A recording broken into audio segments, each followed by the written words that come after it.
We are back with another episode of the After the Timeout podcast. Today's guest is Tom Antosz, head boys basketball coach at Wheeling High School.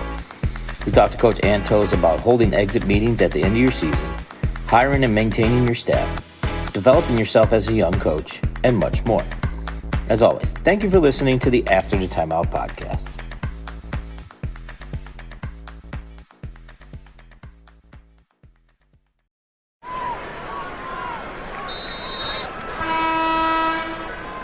Let's start with our opening tip. We want to go first thing, your coaching apparel, bow tie. What's the story? Tell us the story about your bow tie. When I started student teaching, the department chair said you wear a tie every single day. All right, cool. So how do I stand out a little bit? How do I have a little bit of fun? Decided to learn how to tie a bow tie, which is harder than it looks. And it stuck. It was some fun. So when I bounced around from teaching, I student taught at Prosser, then I taught at a couple alternative schools in the city, and then at Wheeling, the bow tie was part of my everyday apparel. And then we translated that to game day. So it's a lot of fun. Okay, so for our listeners, what was the impetus? Like, why, I can just see the moment now. You're holding the bow tie, like, this is what I'm gonna do. What was your thought? I just like to have fun. It's just a personality thing. Sets you apart a little bit. You have a little personality on the sideline, a little personality in the classroom. So that's really it. You look good, you feel good, you coach good. We joke around about that. Kids, we talk about look good, feel good, play good, right? So all of the above is all good. It's a lot of fun. And then do you have a favorite one of your bow ties? I bust out some wooden bow ties, so those are fun. So they're clip-ons, but they're made out of wood, and those are really sharp and really give you a little bit of an edge. I also busted out a couple feather bow ties, so those are fun too. So you're really just trying to keep people on their toes and look good. Yeah, we always get the spinner one that shoots the water too, right? They had one. The ref would love that. The ref would love it. No problem. Great, and just kind of spin it around, let the water go out, and say I didn't do nothing.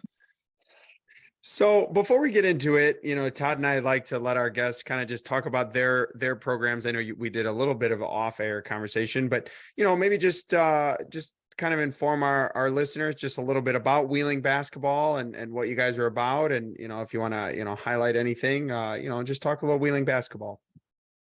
Yeah, Wheeling basketball is part of the MSL conference, or MSL East. This is my third year as head coach at Wheeling High School. It's my sixth year overall. So my first 3 years, I was the assistant coach under Mike O'Keefe, who's now at St. Viator. And now it's my third year as head coach. And we're really trying to build the program up to be a contender in the MSL. It's something that is a passion of mine. We're working every day. Part of what our culture is, and we talk about this, is stacking days and stacking weeks in order to get to where we want to get to. And that's extremely important. So we have some great buy-in from the kids. We're working hard every single day. And we want to continue to build and get better within the East, within our area, and just continue to grow the program. Awesome. So let's get into a little bit about, you took over in a challenging time. And I know Todd, of all people, can relate to this.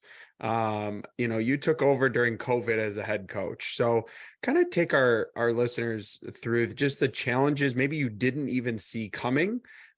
Just because everybody in this conversation has taken over as a head coach, but there's something you and Todd can relate to that I didn't, which was my first year was not during COVID. So maybe take us through that first year and the challenges that COVID brought. I think the uncertainty of it was the hardest part. So the first thing I think of is a conversation I had with my assistant principal, Don Rowley. It was in January of 2021. And I go, listen, Don, what are the chances of us playing a season this year? And he goes, I don't think so, man. I think 90% no. All right, well, that stinks. We had our contact days, which were a challenge of themselves. We had 20 contact days in the fall that the IHSA allowed us to have with the kids, temperature checks, playing basketball, trying to make sure everybody's safe, wearing masks. And we were hoping for a season, but it kept getting delayed and delayed and delayed. And he said, no, it doesn't look promising. So literally a week later, we get the double thumbs up. We're ready to go. It was a Thursday, I remember. And at that point, it was all craziness. My assistant coach and I met with him and said, hey, what's going on? He said, Monday, we're a go. And we literally get on the phone with every single person that's interested in playing basketball in our program and basically said, you have 3-4 days to get your physicals in, get all the paperwork in, make sure you're ready to go. And that was craziness, because then basketball practice starts on Monday and we play our first game on Friday. So I had 4 days to prep for our first game. And some of these kids haven't played basketball since the last contact day in November, like not running on a treadmill, not in shape, not in basketball ready mode. And so that was extremely challenging. We had 4 days to prep for Hersey, first away game of the season. And you're trying to throw in offense, you're trying to throw in defense, you're trying to get the kids in shape, but they're also wearing masks. So you're trying to be a little bit between like, all right, I can't push them too hard because they're not going to be ready cardiovascularly. But at the end of the day, they're also playing a full game on Friday. So it can't, like, nobody's going to baby you on Friday during the game. So that was extremely difficult, that first couple of days of getting them ready to go. We had a couple kids puke in practice, and puking is a COVID symptom. So now you're going through a COVID protocol situation. And as a guy who's been around basketball my whole life, I'm telling the trainers, like, hey, like, they're just out of shape and they're wearing a mask. Right. They're just not like, in shape. They've ate Cheetos. It's not exactly. It's not COVID related. It's I'm running a full 2.5-hour practice and they're not physically ready for this, but they need to be physically ready to play on Friday. So that was a crazy challenge. For that team in particular, I think it took us 2-3 weeks to get into basketball mode. And then once we got into that basketball mode, man, we were clicking and we were playing hard. We had 6 weeks, and I wish we had 16. Like, that team was so much fun. They were competitive. That was probably the hardest part, was that like quick just prep. 2 weeks isn't enough in a regular season, but 4 days after not doing any sort of preseason for a couple months was incredibly difficult. I tell people like all the time, like, when we get old and gray and we're at some clinic somewhere, nobody's going to believe it. Nobody's going to believe. No. You'll be like, well, and then, we're playing, but then you have a kid out with COVID. So then now you have to contact trace. So I was taking pictures on the bus of where they were all sitting. We're traveling. Nobody's going to believe. Nobody's going to believe that story when you go to say it. Yep. Had selfies of myself, taking pictures of everybody and where they were sitting on the bus. First year, I remember our sophomore group played a team that we found out over the weekend had gotten COVID. So that's because of contact tracing. Our sophomores were done for 2 weeks. And then they come back. It happens to be the day of a game. So they have no practice after 2 weeks, and they go right into this game, and they are sucking wind. Like, it was crazy. All right, so I want to talk about your time at Luther North with Coach Tucker, who's now at Schaumburg. Awesome guest. We had him on, but you're at a school and you go 21-9, and then the school closes. Like, again, another situation that there's, like, we talk about COVID not having a handbook. Well, you don't have a handbook for that one either, right? Like, you have all these kids, you have a great season, right? You're making strides, and then done. Can you just kind of talk to us about that? Maybe some things you did to try to talk to your kids, handle it, have conversations, help them out, whatever it may be. Yeah. First off, huge shout out to Coach Tucker, and a thank you to him for allowing a 22, 23-year-old to be his varsity assistant. He was an awesome program at Luther North. We had a great family atmosphere, and that particular situation was unprecedented. We were in a regional championship game against Waldorf on a Friday, and Coach Tucker texts me during the day and goes, hey, listen, Luther North is going to be closing, and they're sending an email to all the parents, all the kids this afternoon. And I go, what time this afternoon? Like, are we talking like 9 p.m. after the game? Or are we talking like school's ending like 3:30 before the game tips off? And he says, before the game tips off. So it was a highly emotional kind of situation for us. So I wasn't teaching at Luther North. I was teaching at an alternative school called Ombudsman Chicago Northwest. It's about 15, 20 minutes away. So I drive over after work. I get there. Kids are in the gym, and they had already heard the news. and all the kids are super emotional. Like, this is a place that you call home for 4 years. It's a place where they've basically lived every single day, like every day at school, every day during the summertime, playing basketball, like on the weekends. Like, this is home. And the kids are super emotional, and it's a tough thing to balance, where you've got a regional championship game that night against Waldorf, and we're preparing for a walkthrough. And you also have to acknowledge the fact that the kids are emotional about a place that they care about. So we talked through it, and we said, listen, man, like, this is your opportunity to get a regional championship, right? You have this opportunity in front of you, and we need to concentrate on that.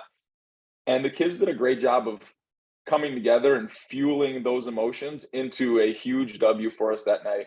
And to be honest with you, like, that regional championship celebration that Friday night was just a little bit extra special, being it on the day that the school announced it was closing. Kids were excited, kids were emotional, kids were feeling every feeling you could imagine. Parents were feeling every feeling you can imagine, because it's not something that's easy. And especially for our juniors and underclassmen, like, they're thinking about where are they going next year. Like, well, it's not going to be Coach Tucker and Coach Antosz anymore. It's not going to be Luther North. Like, where am I going? What's happening, right? For the seniors, it was, you're never going to be coming back to Luther North again, right? Like, you talk about, like, you win a regional championship and your team comes back 10, 20, 30 years later, it's going to be hanging in the rafters. Like, that's not there anymore either. So it's really about us, right? Like, we want to win this for each other. And that's the culture that Coach Tucker established at Luther North. It was a family atmosphere, and the kids came together, and it was an unfortunate closing, but it was a unbelievable team, unbelievable program. And all those kids have a special place in my heart. We still see them every once in a while. I was actually scouting Schaumburg. We played them this year, and a couple of Luther North kids are in the stands. It was great to see those dudes supporting Coach Tucker, and that's the kind of atmosphere that was at that program. Todd, I just feel like in the last two topics we've talked about with Coach, between COVID and coaching at a school and having an announcement it's closing for a regional championship game, I don't think there's been too many more unique stories in that way from the same coach. So not at all. What I was even going to say, like, the anxiety is already high for the kids in a regional final, right? They're nervous.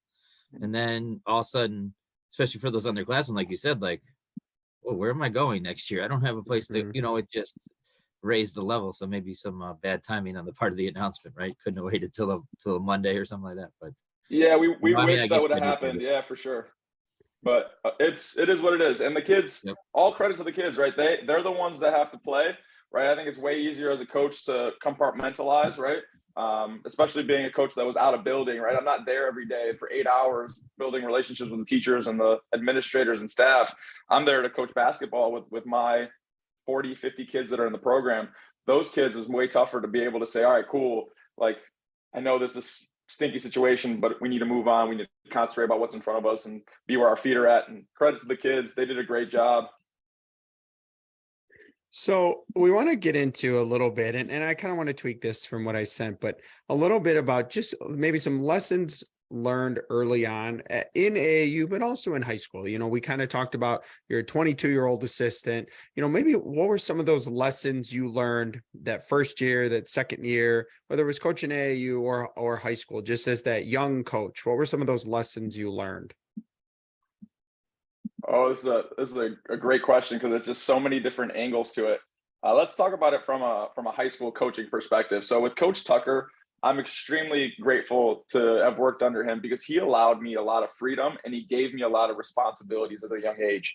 My first year coaching with him, I was a volunteer. So I was student teaching, was a volunteer under him.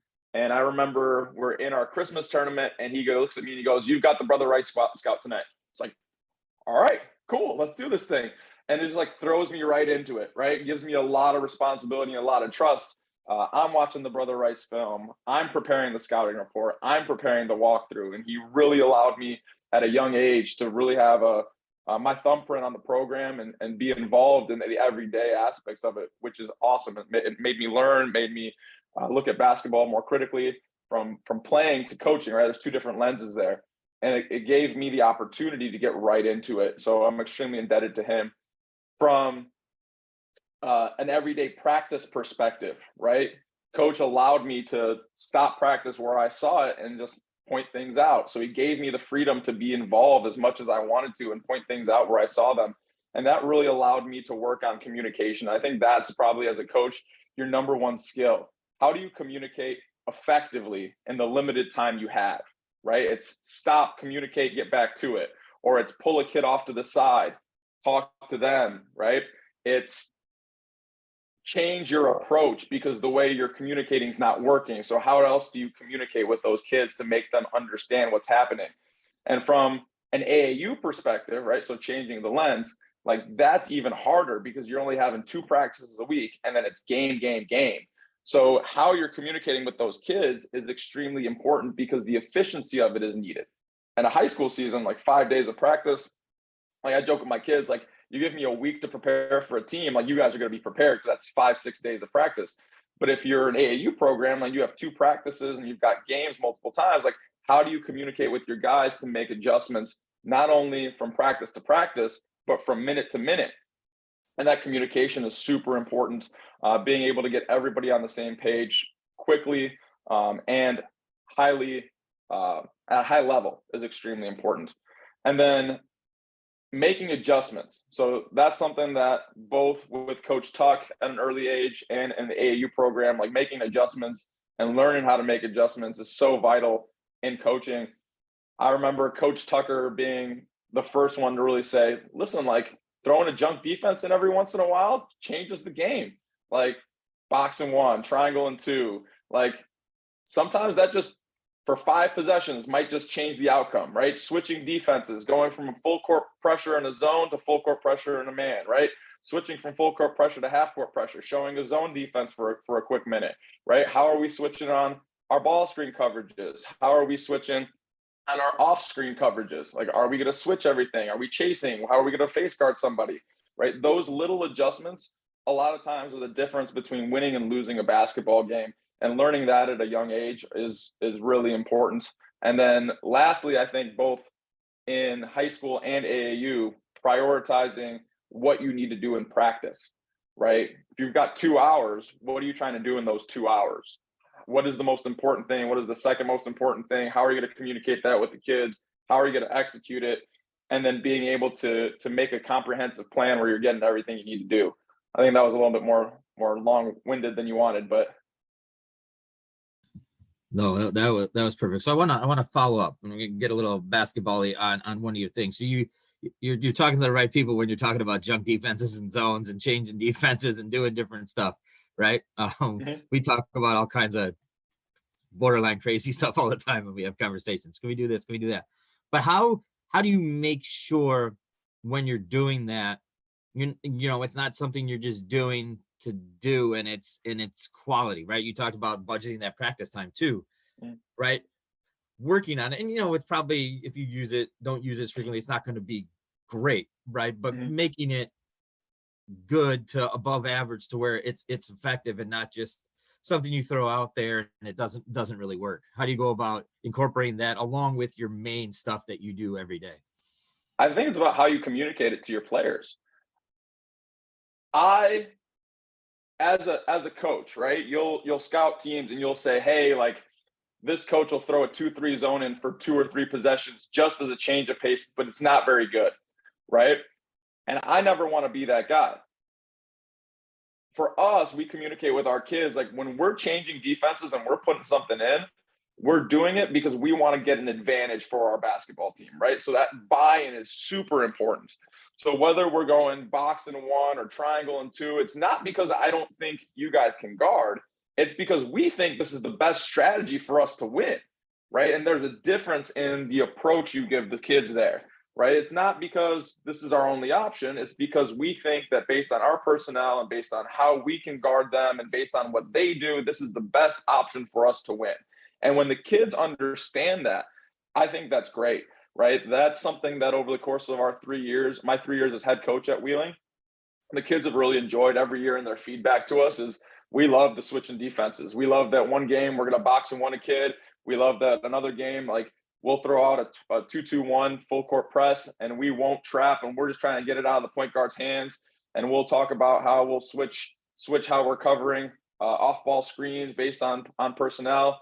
Like all of that is just for the sole purpose of winning, right? And if the kids buy into the fact that we're not doing this because coach doesn't believe in us, no, coach is doing this because this is how he thinks we can win and this is what we're going to do, that's huge, right? And then when it works, it's just that much better. So I know, for example, like the first one that comes to my mind is when I was an AAU coach, we were playing a team called the Indiana Dogs at Lake Zurich High School. Their field house, court one. They had two guys who could really go. And we went triangle and two just on the fly, and it changed the outcome of the game, right? Those two guys were scoring 90% of their points. We went triangle and two. We made some other guys have to shoot, and the kids were like, this was great. And when the kids get that buy-in from what you're doing, that's when it separates it from being a junk defense to being an effective defense that's trying to win games.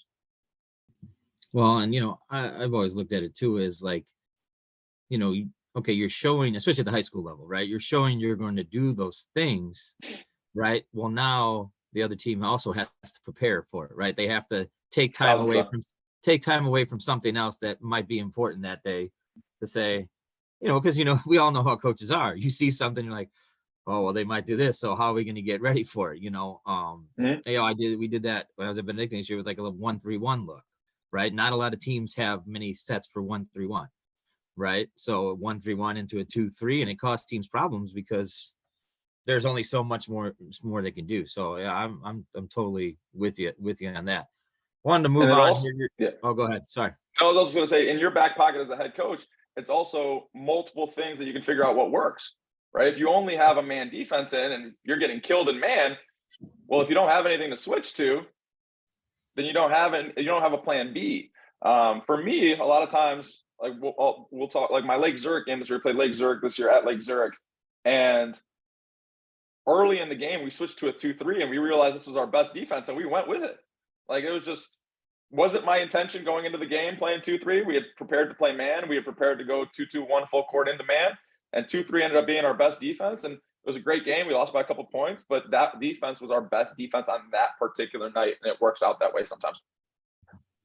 No doubt. All right. So your time in CPS, you talked about it a little bit. And I actually have a little bit of experience. Way back in the day, I was at Senate at Achievement Academy when they still had Achievement Academies. So similar type of situation, but definitely different environment, different culture, a lot of different factors. So again, going back to some things you learned, maybe teaching wise, right? Especially that you took into your coaching, no matter what type of kid or what type of environment or place you're working at. Yeah, I have an interesting background. I student taught at Prosser Career Academy. Then I was at two alternative schools. So one on the west side, Ombudsman Chicago West, and then one on the northwest side, Ombudsman Chicago Northwest, before getting to Wheeling. So I was in inner city, and now I'm in the northwest suburbs. And I think the biggest thing you take away from teaching is the perspective, right? Especially on an alternative school. Those kids at that alternative school are there for a variety of reasons. Some kids need a smaller, individualized learning environment and couldn't be at a 3,000 person high school. Like that just was anxiety for them, right? They needed a small alternative school to function. You also had kids who were gang affiliated and got kicked out of their high school, right? And are at an alternative school because they're no longer allowed to be there. You have kids who are social economically not in a great position, right? And you learn about those kids in that alternative school, right? So in the alternative school, you have all of these different kids with different stories about why they're there. And it's important to understand that perspective is everything, right? We have, as basketball coaches, we have 3 hours maybe a day with these kids, right? 2.5 hours for practice, half hour for film, like that. There's your 3, right? What are these kids doing the other 21 hours of the day? That perspective is huge in my opinion, because you can only control what's happening when you have them on the basketball court. But what are they going home to, right? What's their day-to-day life looking like? What are their responsibilities, right? Are kids leaving your practice and going straight home to babysit their sister or brother or maybe a niece or nephew, right? What are they eating on an everyday basis, right? Do they have enough food to eat at home, right?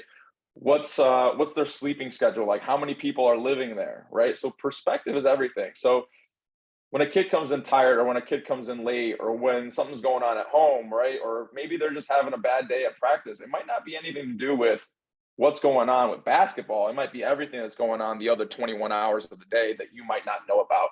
And I think having that perspective is really important. And being able to see both the city lens and the suburban lens, I think has helped me really understand a lot of where these kids are coming from. Well, you just made Todd and I very happy, because it's some of the same work we do every day. So thank you for saying that piece of it, Coach. We wanted to get into a little bit about, it's end of the season. So, we kind of wanted to talk to you about kind of end of the season procedures and exit meetings and those kind of things, and maybe your goals and those kind of things, and what you're looking to learn and what you're looking to get out of it. So maybe if you just want to give our listeners a rundown of how you kind of handle end of the season. So, your last game ends, as I said to my kids the other day, there's really only one team at the end that gets to end with that ever elusive victory. So, your season kind of ends in a loss. And then where do you kind of go from there over the next 2 weeks?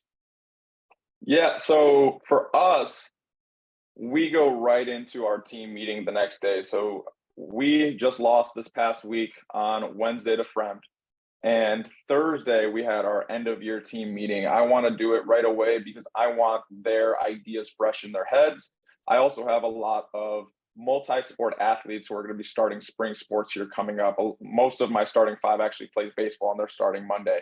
So I want to make sure I'm getting the meeting in before their spring season.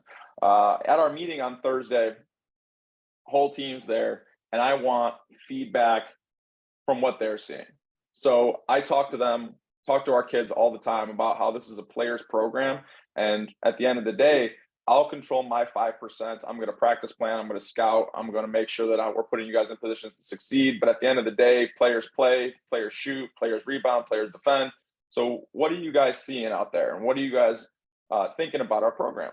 So I'm asking everything from practice habits, best things in practice, worst things in practice.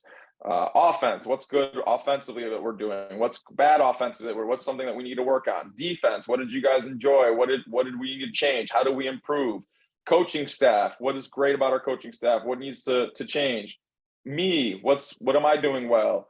What do I need to improve on? And then final thoughts. And every year I learn a little bit from our guys. Some of them are stock answers. Some of them are answers that, have been drilled into them from being coached. And some of it is really thoughtful and great feedback. And I want that feedback right away. I want those guys to feel like I have their ear and that this is their program, not just my program. And so then we talk about the end of season procedures, and we say goodbye to the seniors, and then I keep the underclassmen around for a little bit extra in that meeting. And we talk about next steps. We talk about our weight room program. We talk about off-season open gyms. We talk about AAU opportunities. We talk about summer, and we talk about what the next steps are moving forward for our program. We, as a program at Wheeling High School, we talk about stacking days and stacking weeks. So it's not being done with basketball. It's how do we prep now for the next season? So we do that end of season meeting. We have that Google form. We talk to the juniors and the sophomores, and we had a freshman up this year on varsity as well about what next steps are, and we move on. So I want to dive in that a little bit. You talked about, you get some stock answers and you also get some thoughtful answers, I think, which kind of happens everywhere. But how do you, within the season, also building up to that point, right, work with your kids about, because this is a kind of a life skill too. John and I talk about this all the time, right? The conversations you have and that's a little bit different these days with social media and things like that. It's changed. How do you help your kids prepare to kind of speak their thoughts and put it in a positive way that's productive for that meeting, that can help you improve, your team improve, your coaching staff improve? How do you work on that throughout the season? What kind of things are you doing during? So throughout the year, there's general check marks that we have meetings where we talk about what's going well, what's not. And I'll actually even print out our huddle stats and say, here's the reality of what's going on the floor as well.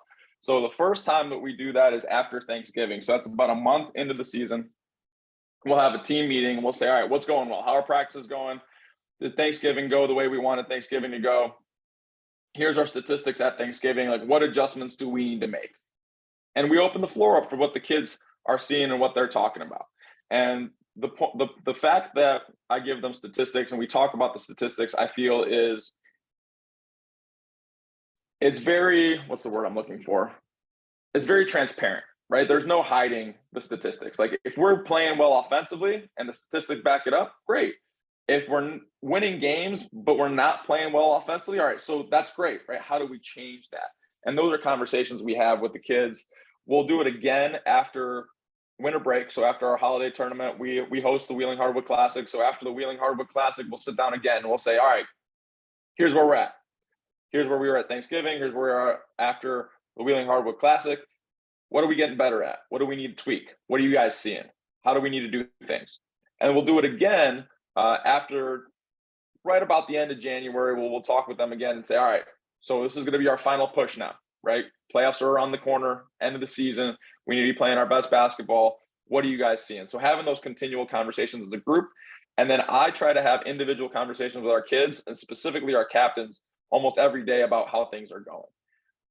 Captains, I give a little bit more, what's the right way to phrase this? I give them a little more stock in what they're seeing, right? I want them to have my ear. I want them to say what they see and let me know what we should be changing, because really at the end of the day, it's a player's program and they have the heartbeat of the team. They should know what's best for our program, and they do a great job of communicating. So understanding that I continually try to communicate with them and try to continually get feedback from them, I think is helpful, where it leads up to them knowing that I'm listening and we're going to make changes based on what the kids see. So let's then take it to the next step. You have your meeting, kids go their race, spring sports. Now, you take your couple days, weeks, whatever, everybody's different, and now you're preparing for your off-season goals, right? Because as much as your season is done, as a high school coach, you realize, now the summer season's coming quickly, and then, next steps are coming quickly. So how do you and your coaching staff go about the process of, kind of analyzing the past season and then preparing your off-season goals to get ready for the summer and think about what the next fall and winter is going to look like? Yeah, and I think that's the most important thing, right? Is being able to attack that early and have a goal, have a vision in mind about what your next 8 months are going to be prior to the season starting again. What we're doing currently is I have asked all of my assistant coaches to give me feedback as well about our program. So I'm not only getting feedback from the players, but I'm getting feedback from my assistants. So I asked them to do a Google form as well with similar questions based on what we're doing as a program, what do we need to improve on, and getting that feedback right away. From there, this upcoming week, I'll end up calling each of those assistants and having a brief conversation with them about what they said, right? What's going well with our program? What do we need to improve? And then once I get all of that information, I'll probably sit down with my varsity assistant, Brett Gherkin, and we'll talk about our plan of action, right? One of the things that we're continually doing is our kids are in 0-hour PE every day. So before school, they're in lifting. So our whole varsity program, most of our sophomore program is in that 0-hour PE. So they're going to continue to do that, right? So what goals, what benchmarks do those kids need in those classes to show growth and improvement? From there, when do we want to start setting up open gyms in the spring so that kids have an opportunity to continue to play? What does it look like in the summertime, right? We're going to have 3-4 weeks in the summer. What does that look like? What do we want to work on? What specifically are we changing? Because we've got new personnel now. This particular year, I started 4 seniors and my 6th man was a senior. So we're graduating a lot. So can we do the same things we did with that group from last year? Or do we need to change the X's and O's? Do we need to change our offense, our defense, how we go about things? Because next year we're going to be much younger. All of those things are conversations that are had. And I think once you figure out what the priority is, then you figure out what those next steps are. But having those conversations, I think, are vital. I want every single person in our program to feel like they're a part of it, because they are. Every single person matters. Every single person has a voice. Every single person has an opinion. And we're going to figure out what's best for our program moving forward. So let's kind of get into that a little bit deeper. You kind of touched on the schedule. So let's talk about making the schedule. And again, I don't know if we've talked to too many coaches about this. This might be a good spring topic for us to hit with a few coaches, but let's talk about making that schedule, because it's not as easy and as simple as other people may think it is. That takes months sometimes, and it's done well in advance. So what are some things you look for when you're making your schedule? You kind of said, do you base it off your talent level? Do you base it off your experience? Do you base it off of, for some people like yourself, you said you play in the mid-suburban league. I don't know how much more, how many more tough games necessarily you need to add to your schedule for strength of schedule. So how do you kind of make your schedule to find that balance? So I think every year that's tough, because you want to find games that are going to be competitive for the group that you have. And that also prepares you for the ultimate goal of winning a MSL East championship, winning a regional championship, right? Being successful. So what I'm going to end up doing is talking with my assistant athletic director about what openings we have next year for our varsity schedule, and then who do we want to put in those openings, right? I think there's 2-year contracts for almost everybody. This was weird last 3 years. I think the first COVID year, we didn't play anybody outside of our conference. So this will be the first time for me where those 2-year contracts are up. So are we scheduling the same opponents? Are we not scheduling the same opponents? And going forward with, I have a young group, and what does that group need to be successful in regards to development and in regards to making sure they're continually getting better? And I think that's the goal, finding that perfect balance. And that's something that we're going to continue talking about as a staff, and then working with my assistant athletic director as well. So now let's go to, and hopefully if you're lucky as a coach, you don't have to hire any new staff, but this is the time of the year. I know John and I talked last year to a bunch of coaches. There was job postings everywhere for a number of reasons, right? It was kind of interesting to see people were making changes in their family, things like that. So, every year is different. When you talk about and think about, if you need to hire staff, I guess, you talked about your checklist for the off season. What are the checklists you need to go through for hiring your staff, and things you're looking for, one, to help you as a head coach, but also help your program and be the right fit for what you guys are doing? Yeah, it's a difficult question, because you want to find great basketball minds who are great ambassadors, who are great role models. And ideally, they're also working in your building, but that's not always the case, right? So you're trying to find that balance. You're trying to find, number one, you're trying to find great people, right? Because if you don't find great people, right, it doesn't work, because relationships are everything in coaching, right? You want to make sure that you can find somebody who's going to have a great relationship with your staff and a great relationship with your kids, right? Because number one, if you don't have that relationship, you can be the greatest X's and O mind in the history of basketball, but if you can't relay that to your kids in a way that they're going to understand and trust you and build that relationship off of you, it doesn't matter. So it's finding people that are going to be great people, number one. Second is people that are going to be role models for our kids, right? People that you can look up to and say, man, coach is great. Like, I can talk to him, not just about basketball, but I can talk to him about what's going on in my math class, what's going on with my family life, right? Things that are going to be important, because if that relationship isn't there, then like I said, the X's and O's don't matter if there's no relationship. And then having that X's and O's background is essential as well, right? Being able to find somebody that I trust to be able to bounce ideas off of, be able to say, hey, this isn't working. What do you think? What do you like about this offense? For me in particular, I use all of my assistants in regards to scouting. So we'll do weeks in advance. I'll say, hey, Jason, you've got the Hersey scout. Brett, you've got the Rolling Meadows scout. Virgil, you've got the Elk Grove scout, right? And they'll look at film for me in advance, so people I can trust with the X's and O's part of it, so that I can see what they're writing down and look at it as well and make a great scouting report. All of those things are really, really important, and it's hard to find people who fit all that. And when you do, it's extremely important to get those people in your program. Lastly, for me, I think it's about the trust aspect of it, right? So a lot of times you need to find the opportunity, you have to find the reference to say, hey, this is a great person, because sometimes you meet people for the first time and you don't know. So you need to figure out Are they a trustworthy individual? Can you talk to people who vouch for them and make sure that they're the right fit for the program? So hopefully you don't have to do too much hiring year to year, because it's difficult to find those kinds of people. But when you do, I think it's extremely important. And I've been lucky to have a great staff over the last 3 years and a lot of volunteers. I know a lot of coaches will joke with me that I have too many people on my coaching staff, but I'm extremely grateful for all the guys that are on my staff and the volunteers that come in to help us out as well. So I want to follow up a little bit about that. How do we go about, I guess, cultivating and promoting to find some of these coaches? Like you said, you were 22, right?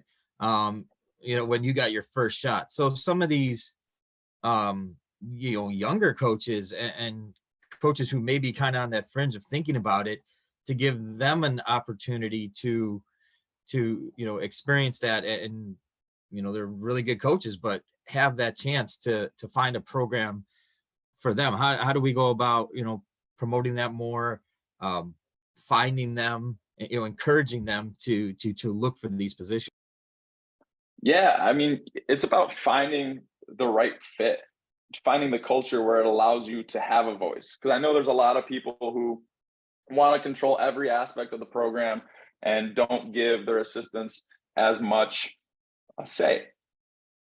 And you need to find, especially as a young coach who's interested, you need to find somebody who loves hoops, who's going to mentor you, and who's going to be able to give you opportunities to coach on the floor, do the film work, do the skill work in the off season, and talk during the off season as well about the X's and O's and about the program. It's about being transparent and all those different things and giving you the full opportunity to experience the whole thing, which is extremely important.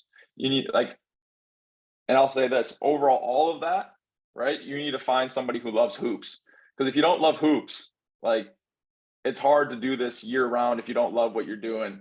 So finding somebody who's extremely passionate about a game of basketball, loves it, goes out and plays or played or loves watching and just wants to be ingrained in it and learn, and then you give them opportunities, right? That's huge. Learning and giving opportunities.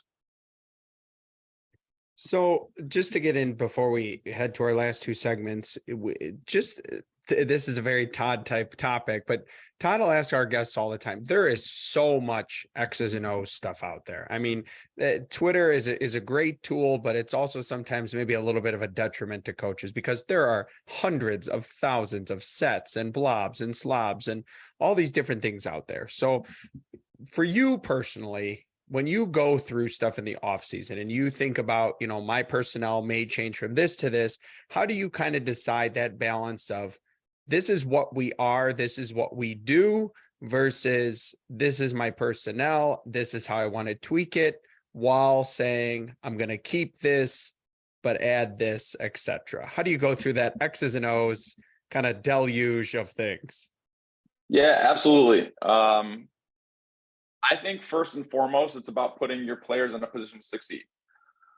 So like you said, there's a million X's and O's out there. So what are you doing to put your players in a position to be successful based on their strengths and weaknesses right now? So for example, 3 years ago when I got the head coaching gig, one of my starting five was a kid named Ima Igihan, who played harder than almost anybody I've had the opportunity to coach. Ima, as a junior, was limited to being around the hoop. So the offense we drew up for Ima included him being 4-out, 1-in, dribble drive, and it wasn't throw Ima the ball on the block. It was put him in the dunker spot opposite the ball handling driving so that he gets dumps and finishes. We did a great job with that, and Ima shot 64%, was a school record for us as a junior.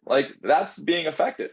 Now, the following year, a year later, Ima put in a ton of work in the offseason. And now he's got an in-out cross move, and he's really athletic. So I'm not going to limit him to put him on the block. He's gotten much better over the course of the last 8 months. He's going to be a mismatch on the perimeter. So what we did with him now, he was our inbounder. So he'd be trailing the play. We'd reverse it to him.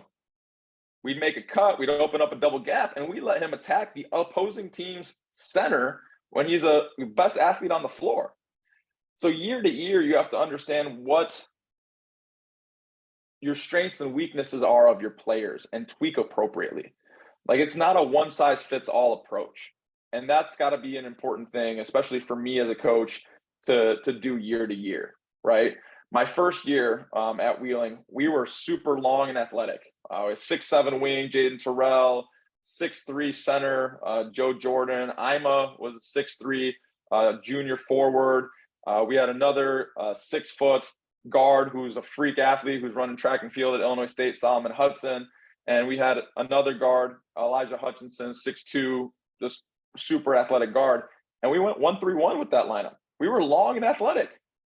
The following year, not as long and athletic, but all 4 of those guys graduated. So we can't run that 1-3-1 again, or not as efficiently, right? So what are we doing year to year to maximize our strengths, maximize what we're doing to win basketball games? And I think that's going to be an important part. So for me this year, it's understanding where my points are coming from. So I've got a couple of 6'2", 6'3" wings right now who are young. How do I get them the ball in positions to succeed, right? And that's going to be the key for me moving forward. With the personnel I have, what are we going to be running on defense, right? What's going to maximize the skill sets that they have so that we can be successful? And making those changes year to year, I think, is extremely important, because if you're not maximizing what you have, you're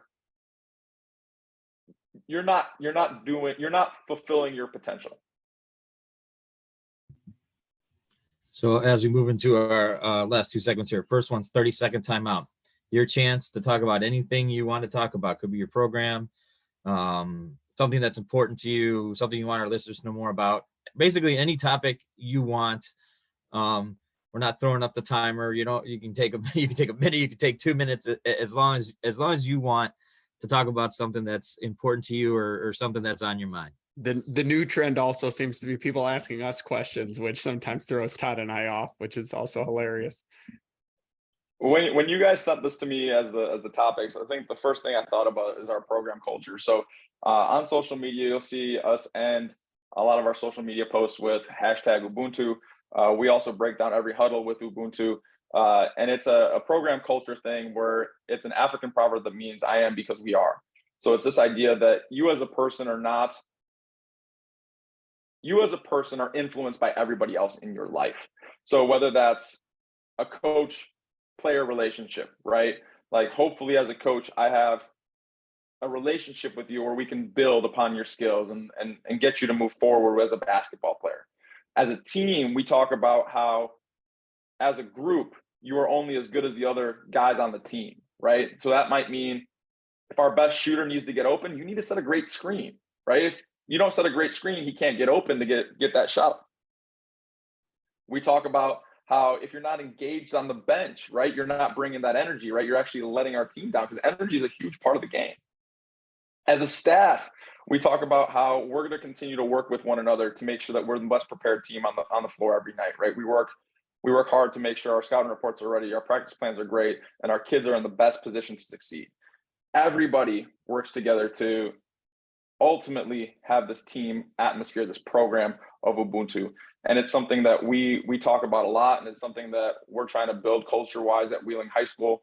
And under that Ubuntu umbrella, I want to have a huge shout out to my staff for everything they do, because without them, it's not possible for the everyday. So huge shout out to Brett Gherkin, Reggie Williams, Andrew Braverman, Jason Weeder, Matt Claver, Virgil Davis, for all the work they've done this past year, and all the coaches we've had over the last couple of years. That's Ubuntu. That's putting in work every single day. That's building relationships. That's being together.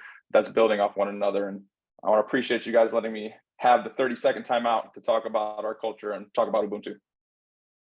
Coach has got that NBA staff, John. He's got all those guys. I like it. He's got the guys behind. He's got the guys everywhere. It's awesome. He does. He and my staff probably could rival each other when I had 6 coaches sitting on the bench for playoffs too. It could be a 5-on-5 game, I think, between coach and my staff there pretty soon. I love it. We have a couple volunteers that come in every day, not every day, but when they can, and they'll be at almost every game. And I'm extremely thankful for those guys too. So it's lucky when you have guys who want to volunteer their time. It's really important, because the more eyes you have, the more guys that can sit down with your team and your players and help them. It's huge. All right, so this is the final segment, Coach. This is kind of when we have fun with our guests. We call this quick hitters. Oftentimes these questions have nothing to do with basketball. Sometimes they do, but sometimes, as we like to say, this is where the show falls off the rails. So this is just an opportunity for us to have some fun with our guests. So we will start off with, for you, maybe your favorite pregame snack or meal that you would eat before a game. I think I keep it basic here. It's going to be a Cliff Bar, specifically a chocolate chip Cliff Bar. I think it's the easy one. Have them in your bag, have them in your classroom just for a quick snack, quick energy boost before a game. All right, your favorite high school coach to watch their game. Maybe it's because they're super entertaining on the sideline. Could be their X and O's. Could be just like how you watch their team play, a coach you respect. You know, whatever it may be. But your favorite high school coach. If you're not watching your team, you know, and you happen to see them playing, you're gonna kind of stop and watch and see what they do. So for me, this was Will Ray from Northridge Prep. Mm-hmm. So as a high school player, I played at Ridgewood High School. We played in the Battle at the Ridge tournament. So it used to be Ridgewood and Northridge combined. And we always played Northridge in the championship. And they were always so hard to play against because they were so well coached and just so tough. They were just so tough. I think tough is the right word to call Northridge. And as a player, I remember, you know, thinking about that. Well, these guys are great. These guys are so well coached. And now as a coach, we're at the Northridge Prep Thanksgiving tournament. Every year, Coach Ray's teams are prepped. They're running their system effectively. They run a 1-3-1 that's just so hard to score against. And then he'll alternate that 1-3-1 into a 2-3 every once in a while, which again is just effective. And they run things so great. Like, he does such a great job with that program. And every year we're at the Northridge Prep tournament. I love watching his teams. I love competing against his teams.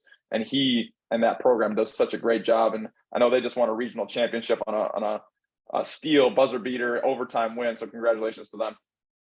Yeah, we had Coach Ray on, and it's just a wealth of knowledge. Like it's he's forgotten more than I'll ever know. So that's a great example. Okay, now it's where it falls off the rails a little bit. Chunky or smooth peanut butter? Smooth peanut butter. Okay. For sure. Sour candy, chocolate candy, something else. Chocolate.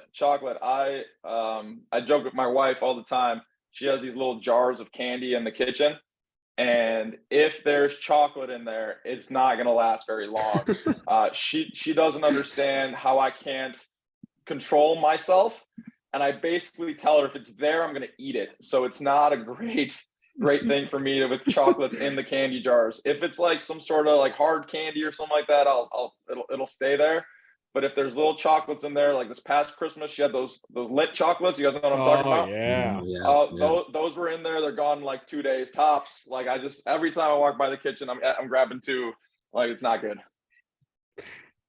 All right, we got your number one skill you think a point guard should have. So I was a point guard, and the number one skill for a point guard is decision making. So to me, the best point guards are in control. You don't have to score 30 a game. You don't have to have 12 assists. You need to make the right decision, and you need to control the game on a possession by possession basis, right? So I should be able to, as your coach, pause the film in the middle of a high pick and roll and say, what's the coverage? What's your read? What read are you doing right now? And we should be able to make those decisions on the fly. That decision-making is huge, because there's some games where you might be the guy who makes 12 hockey assists and you have 0 assists, but you win. But you made every right decision, and all that matters is winning. There might be another game where, listen, like, your matchup's great. You're getting downhill, you're getting to the basket. You scored 24 points because the ball's in your hands. You can just get to the rim. Great. If that's the right decision every time, you're doing your job as a point guard, right? Putting your guys in positions to win, putting your guys in positions to succeed, putting the ball on the money right in that shooter's pocket so that they're ready to catch and shoot, right? That decision-making is the number one skill, I think, for point guards to make. And the best point guards make it every possession. All right, last one here. Your favorite shoe to wear. What's your go-to shoe? This is also a loaded question for me. I don't know if you guys knew I was a sneakerhead, but I've been collecting sneakers since I was like 14. I joke with the kids because sneakers are huge again. that I used to get up at like 3 a.m. on a Saturday morning to go to the Harlem Irving Plaza Mall with my best friend to get in line at 4 a.m. so that we can wait there for 3 hours in order to get the new Jordans. And the kids think I'm crazy for telling them that story, but that was how we used to do it. So I'll give you a couple answers. So my favorite shoe to hoop in, so play basketball in, is definitely the Kobe 8 model. Any Kobe's in general are definitely my favorite hooping shoes. I've been playing in them since 2010. Recently, I've been playing with the LeBron 20s. We play a little morning hoops with the staff before school on Monday, Wednesdays, and Fridays. So that's my hooping shoe now. And then my all-time favorite silhouette is the Air Jordan 11. So that's just something that I fell in love with as a kid. I got a lot of Jordans, but 11s are by far my favorite. And anytime I get a chance to get my hands on a pair, I try. So we did not know, but Todd and I are both huge shoe guys, so that's why we threw it in as well. Fantastic. I love start shoes. getting those Kobe's back now too. That's nice. I'm hoping. It's hard to get. They're hard to get, but you can find them. So hard to get, and it was rest in peace to Kobe Bryant. But before he died, like, you could get them pretty easily at stores. Like, there was no problem getting Kobe's. And after his death, it's just unbelievably hard. So I mean, I wore my Kobe 4 draft days that are sitting in the room right now to they're done. I've got the Kobe 5 Chaos those are done too. Those were the last 2 that I could get before he died, and I haven't been able to get a pair since. So I'm hoping with the new restocks, we're going to be able to get some more Kobe's, because those are my favorites to play. If you wanted to get some for a while, you had to take out a new mortgage. You had to.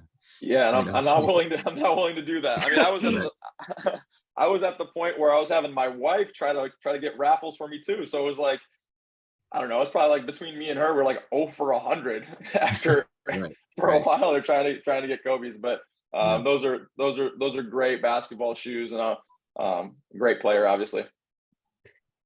All right. So Coach, we really do appreciate you being on. You were one of the guests we had wanted to get on for a long time, but with your season and our season, it just got delayed, but this was a phenomenal episode about a variety of topics. So thank you so much for jumping on with us. I appreciate you guys. Thank you for having me. It's always fun to talk hoops. Love it.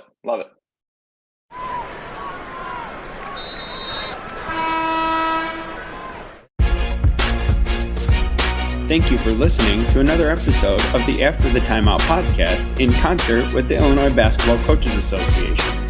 Please remember to give us a 5-star rating wherever you may listen. For more show content and upcoming episodes, follow us on Twitter at After the Timeout and subscribe to our podcast for upcoming episodes. Thank you for listening.